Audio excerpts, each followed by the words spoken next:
Hey, this is Georgie. Welcome to Georgie's World Rock. How's everyone doing today? Gonna do something. I was thinking about this when I was watching people doing Christian Oserio's Iron Maiden tag, which, Christian, if you watch this, I will be doing that tag next week. And I don't think I've ever seen anyone do an AC/DC tag. So AC/DC is one of my favorite bands of all time, my top 5 favorite bands.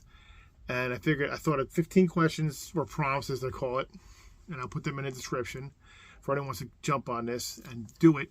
I mean, I've seen people do Kiss ones, and I can do Kiss ones forever, but I forget AC/DC. I've never seen AC/DC. Probably is an AC/DC one. I've never seen it. So I thought of 15 questions, and I hope someone will jump on doing this. And just got to, simple. So it's not as many as 20 because I couldn't think of 20.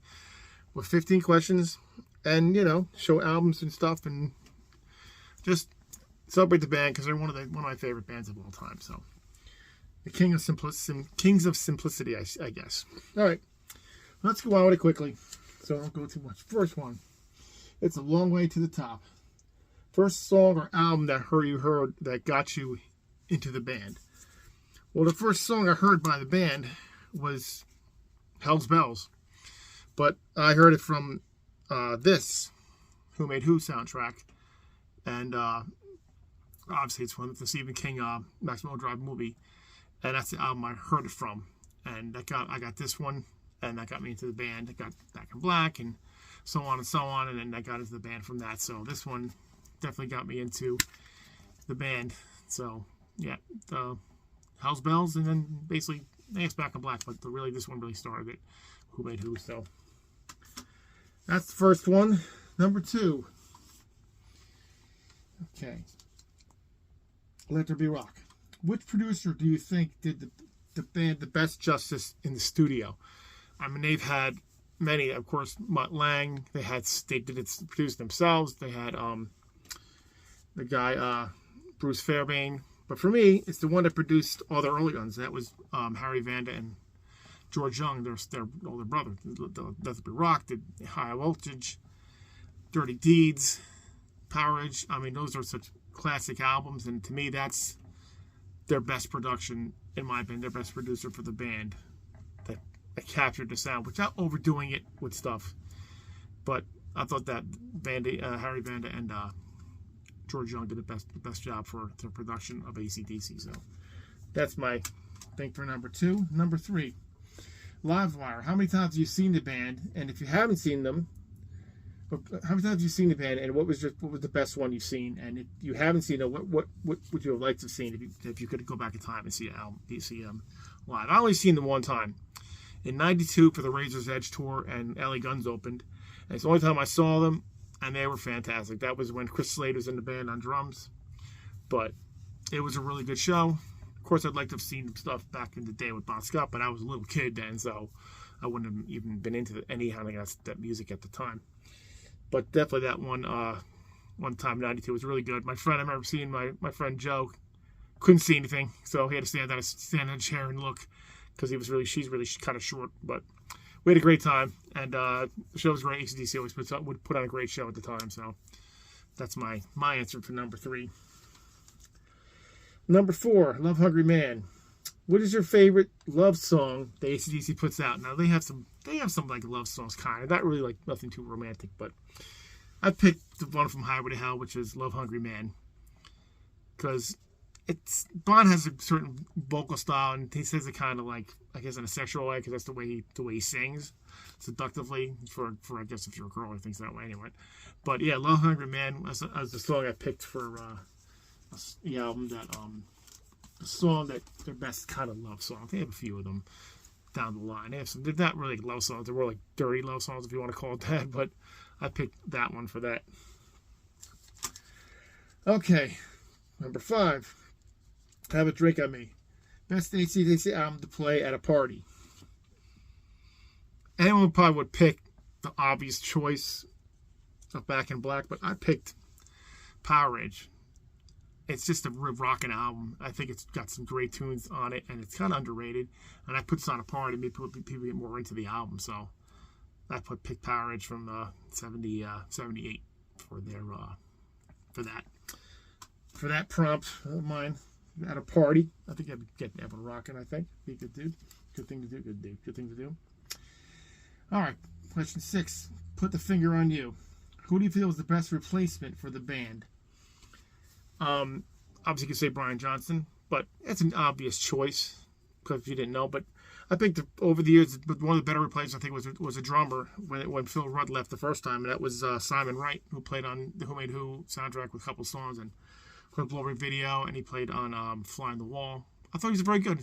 Simon Wright's a very good drummer. Sorry, and I figured he was probably one of the best replacements they had for the band at that time, and throughout their history, I think he did a really good job. So Simon Wright, I picked for that one. Okay, Mistress for Christmas. Favorite odd item you have? Maybe it's a box set or a figurine or something weird that you have that's still different. I picked this, which is just a little dusty, is HDC Plug Me In, the DVD, which has so many stuff from the eras of the band from 75 all the way through 2003. 2003. Great DVD set. If you don't know this set, it's got some great stuff in it. It's got some really cool stuff in it real quick, as long as I'm sitting here showing it to you. They got all the booklet here. Has all the pictures. Eras of the band is Brian. And got some series Brian there again. Great stuff here. It's got some cool, really cool poster here. I'll show you that, which I should put this on the wall someday. So AC/DC, and you can see there, special guest Judas Priest. So yeah, I thought this was a really good DVD set. It's one of my favorite things to watch because it's got so many things on it from them. That's probably my favorite little odd item from the band is this. If I can get it back in the packaging, which I probably should wait till I'm done, but I'm not going to do that. Yeah, so this one is my oddity. If you want to call it an oddity. Okay. MEANSTREAK. What do you think was the lowest point in their career for album-wise? Or, it could be album-wise, it could be their career-wise. For me, the lowest point of the album, to me, is still Stiff Upper Lip, which is still a good album.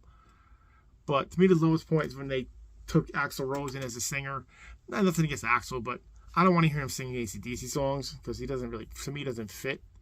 But that's probably the lowest point to me in their career is that and maybe Stiff Upper Lip, because it's not the greatest album to me anyway.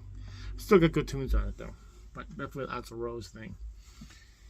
All right, Hell's Bells. What song would you want played at your funeral? How about the title track, For Those About to Rock, We Salute You? It starts off a little slow, and it would just be one of those things, just guns blazing, you're going out, and you're, that kind of thing. I thought that would be a really appropriate thing for a funeral. Not that I was going to play this at my funeral, but if you had to pick something, I'd pick For Those About to Rock, We Salute You. Because I'm a rock guy now, so, it fits. Okay, question 10. Snowballed. What other band do you think had the AC/DC sound? A lot of bands did that AC/DC sound. Rose Tattoo, all those kind of bands did that kind of thing. I picked Crocus because they definitely had that AC/DC sound. They definitely did it well. Mark Storace had a great vocal for this, and they definitely have that AC/DC sound. So Crocus is probably the closest thing to me to AC/DC than anyone. Okay, next one. Brain Shake. Who do you think could ever replace Brian Johnson on vocals? That's tough. I could have picked Mark Storace, but actually I picked Steve Whitman from Kix. He's got a great voice, and I think he could fit both eras doing the songs, in my opinion, anyway. Probably you might differ, but I thought Steve Whitman from Kix would be a good replacement for Brian Johnson, in a hypothetical situation. Certainly better than Axl would have done. So that's my answer for that. All right, question 12. For those about to rock, favorite deep track song. That's tough with a deep track. I picked a song that's on the this box set here, Tracks, and it's if I can find it, Cold Hearted Man, which is actually on one of the Australian releases of their album. But Cold Hearted Man is really, it's Cold Hearted Man, Cold Hearted Woman. I forget what it is now. If I would take the book out and look at it, that would be a smart thing, wouldn't it? And, hold on. I hate when it does this to me. Cold Hearted Man, that was right. Pardon me. Yeah, Cold Hearted Man, which I thought was a really good deep track that no one really knows about. You don't hear about it unless you have the Australian version of them. So yeah, Cold Hearted Man, that'd be a deep track song, one of my favorite ones. All right, COD. Do you feel AC/DC puts out the same album every time, and does it matter to you? Do you think they put the same album? Do you think they're all different in a way, or do you think they should put out one more album before they're done? So tell me that. I think I don't think put out the same album. I want to give something different out of each album, in my opinion. And as far as putting a new album out, I don't know if I want to see a new album from them. It's still different now. I'm kind of back and forth. Should they put a new one out? Would it be really good, or would it be disappointing?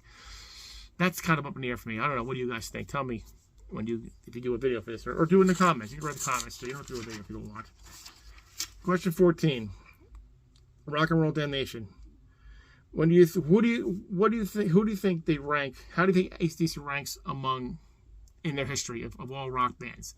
How high do you think they're a top 50 band, top 20 band, top 10 band, top 5 band of all time? To me, they're definitely a top 5 band because they're AC/DC, and there's something about them that just screams rock and roll.